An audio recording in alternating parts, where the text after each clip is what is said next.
Chers amis, bonjour. Pourquoi parler de deux royaumes? On connaît cette parole de Jésus disant « Le royaume de Dieu est proche ». Il parlait d'un temps immédiat et en même temps lointain, d'un royaume spirituel et intérieur et d'un royaume visible sur terre. En tant que croyants bibliques, nous devons avoir une vue globale concernant la signification du royaume, en hébreu « malchut ». Dans la pensée juive et de manière intérieure, la malchut représente, je cite, l'acceptation sur soi du joug de la souveraineté divine. C'est un sentiment d'appartenance, de soumission et de confiance en celui qui nous a créés. Imprégné de cette pensée, Jésus a tenté d'expliquer aux pharisiens le projet divin. Lisons Luc 17, 20.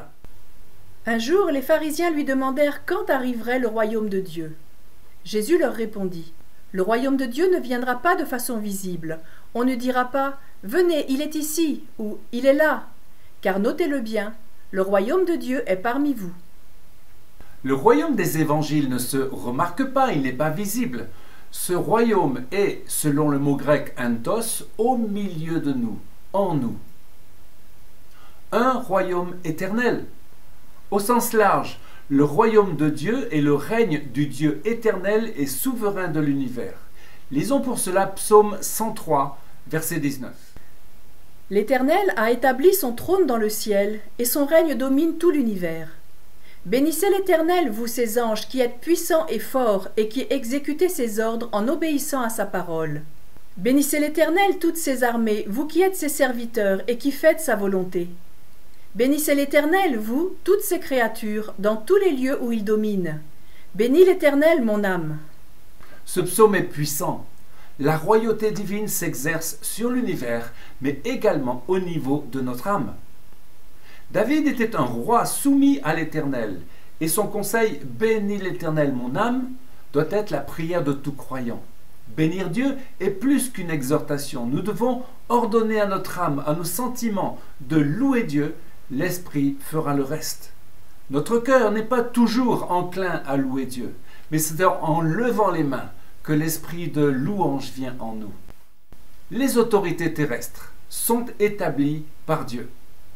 Le roi Nebuchadnezzar a dit du Dieu d'Israël, sa royauté est éternelle. Et Paul dit en Romains 13, verset 1, Que chacun se soumette aux autorités qui nous gouvernent, car toute autorité vient de Dieu, et celles qui existent ont été établies par Dieu. La parole nous invite à prier pour les autorités. Il est question là de la politique de Dieu. Le royaume de Dieu en nous. La vérité fondamentale du Nouveau Testament est que le royaume de Dieu est la réalité spirituelle disponible pour chacun d'entre nous qui reçoit Jésus-Christ comme Sauveur et Seigneur. Le recevoir, c'est recevoir son règne royal dans notre vie, dans notre ministère. Le royaume de Dieu est en vous, a dit Jésus. Cela correspond à une restauration, un potentiel merveilleux pour tout croyant, rétablissant la souveraineté ou domination destinée à l'origine à l'humanité. Ce n'est possible que si nous demeurons en Christ, dépendant de la puissance et de la grâce de Dieu, alors que nous marchons selon l'Esprit. Ce royaume de Dieu est d'ordre spirituel. Pourtant, le Nouveau Testament nous invite à ne pas séparer ce royaume du royaume qui sera visible et terrestre. Citons pour cela le pasteur Jacques Efford. La dynamique de la vie et du ministère chrétien se trouve dans la compréhension du royaume de Dieu, qui n'est pas dans le manger et le boire, c'est-à-dire dans les rituels ou les performances, mais plutôt dans la justice, la paix et la joie dans le Saint-Esprit.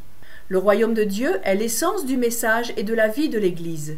Nous sommes appelés à la vie et à la puissance du royaume dans le présent, tout en anticipant sa plénitude finale et sa consommation dans le futur.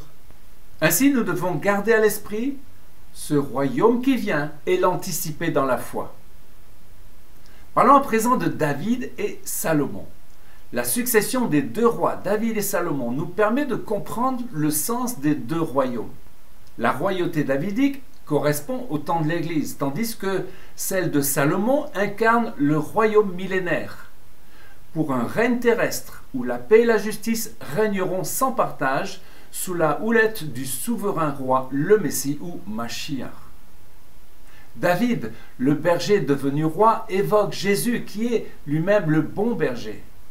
Jésus est né dans la ville de David, à Bethléem. Il est mort dans la cité de David. Et le Messie est appelé Ben David, fils de David. Comme Jésus, David a résisté à la tentation, notamment de tuer le roi Saül qui le persécutait. Il n'a pas cédé à la vengeance. La royauté de David a duré 7 années à Hébron, la ville des patriarches, avant qu'il ne soit proclamé roi de tout Israël à Jérusalem. On peut faire le parallèle avec le ministère de Jésus qui commença en Galilée avant de se terminer à Jérusalem. Et sur la croix, Jésus fut proclamé roi des Juifs.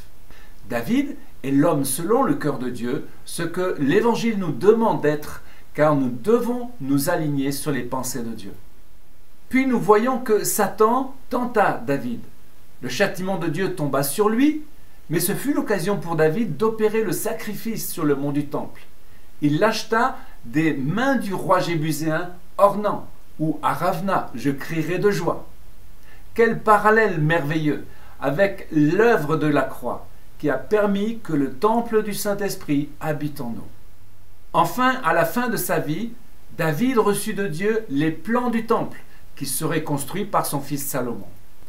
David a tout investi, de tout son cœur, de toute son énergie, pour préparer le royaume de paix qu'incarnera son fils.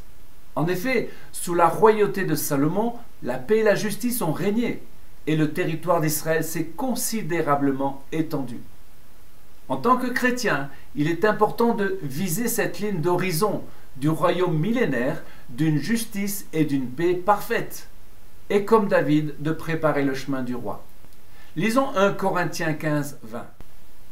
Le Messie a été relevé d'entre les morts, prémisse de ceux qui sont morts. Puis ce sera l'aboutissement de toutes choses quand le Messie remettra le royaume à Dieu le Père, après avoir mis fin à tout gouvernement, à toute autorité et à tout pouvoir. Car il faut qu'il règne jusqu'à ce qu'il ait mis tous ses ennemis sous ses pieds. Paul reprend là les termes du psaume 110 et il conclut « Lorsque toutes choses lui auront été soumises, alors le Fils lui-même sera soumis à celui qui lui a soumis toutes choses, afin que Dieu soit tout en tous. Car le royaume à venir sera sous l'autorité directe du Père. » Chers amis, le royaume de Dieu est proche. Le royaume de Dieu revêt donc plusieurs aspects. Le Seigneur est souverain de l'univers et dans ce sens, son royaume est universel. En même temps, ce royaume, le royaume de Dieu, implique la repentance et la nouvelle naissance par lesquelles Dieu vient régner dans nos cœurs, dans ce monde, en préparation du monde à venir. Lisons Luc 21, 31. De même, quand vous verrez ces événements se produire, sachez que le royaume de Dieu est proche. Vraiment, je vous assure que cette génération-ci ne passera pas avant que tout ne se réalise. Le ciel et la terre passeront, mais mes paroles ne passeront jamais. Depuis 1948, le figuier, Israël, a bourgeonné, portant même des fruits. Comme Jérémie le dit, comme à Ravna, crions de joie sur Jacob et soutenons le peuple juif qui va accueillir son Messie. Notre foi n'est pas seulement issue des évangiles, elle s'immerge dans toute la Bible. Chers amis, aspirons à ce temps où Dieu régnera sans partage, où les larmes seront essuyées, où l'humanité sera libre de se tourner vers le Seigneur, où, dit la parole, la connaissance de l'Éternel remplira la terre comme les eaux qui couvrent le fond de la mer, ainsi que l'annoncent tous les prophètes. Amen. Chers amis, à une prochaine fois pour une nouvelle vidéo en direct de Jérusalem.